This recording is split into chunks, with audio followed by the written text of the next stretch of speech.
कधी स्वतःला विचारलंय का की माझं शरीर शांतपणे 100 वर्ष जगण्यासाठी तयारी करत आहे का? जर आपलं वय 65 ते 80च्या दरम्यान आहे आणि तुम्ही या 8 साध्या गोष्टी करू शकत असाल तर मग तुम्ही फक्त जगत नसून तुम्ही दीर्घायुष्याच्या मार्गावर आहात. आणि हा व्हिडिओ परिपूर्णतेबद्दल नाही, हा तरुण दिसण्याबद्दलही नाही, हा आहे शरीराची स्फूर्ती, मनाची लवचिकता, आत्म्याची शांतता याविषयी. तर चला पाहूया, तुम्ही त्या विशेष गटात आहात का? पहिली कृती काय आहे? तुम्ही 10 सेकंद एका पायावर उभे राहू शकता का? इतकी साधी गोष्ट पण खूप मोठा संकेत या गोष्टीमध्ये दडलेला आहे. जर तुम्ही कोणताही आधार न घेता 10 सेकंद एका पायावर उभे राहू शकत असाल तर तुमचा ब्रेन बॉडी कनेक्शन अजून मजबूत आहे. बॅलन्स म्हणजे फक्त स्नायू नाहीत, तो आहे मेंदू, नसा, इनर इयर म्हणजे कानाच्या आतला बॅलन्सवाला भाग आणि हृदय यांचा संवाद.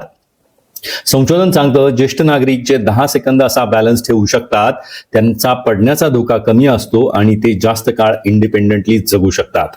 दुसरी कृती आहे, तुम्ही खुर्चीतून हात न वापरता उठू शकता का? जर तुम्ही हातांचा आधार न घेता उठू शकत असाल तर तुमच्या मांड्यांचे स्नायू, हिप्सचे स्नायू आणि कोअरचे मसल्स म्हणजे पोटाच्या वरचे मसल्स अजूनही चांगल्या कार्यक्षमतेने ऍक्टिव्ह आहेत. याचा अर्थ स्नायूंची ताकद आहे, सांधे स्टेबल आहेत, तुमचं पोश्चर नीट आहे आणि पाय मजबूत म्हणजे आयुष्य मजबूत. तिसरी गोष्ट आहे, तुम्ही 10 मिनिटं सलग ब्रिस्क म्हणजे फास्ट चालू शकता का? फास्ट म्हणजे स्लोच्या थोडं वरचं, आपल्याला पळायचं नाहीये. ब्रिस्क वॉकिंग आपण जे म्हणतो, झटपट चालणं जे म्हणतो तसं चालू शकता का?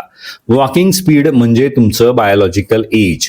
जर आपण 10 मिनिटं न थांबता वेगात चालू शकत असू तर ते काय दाखवतं? एक तर आपलं हृदय मजबूत आहे, फुफ्फुसं आपली सक्षम आहेत, मेंदूला योग्य रक्तपुरवठा आहे आणि दर पावलागणिक आपण आयुष्य वाढवत आहोत. चौथी गोष्ट काय? तुम्हाला नावं, घटना, तपशील ठळकपणे आठवतात का?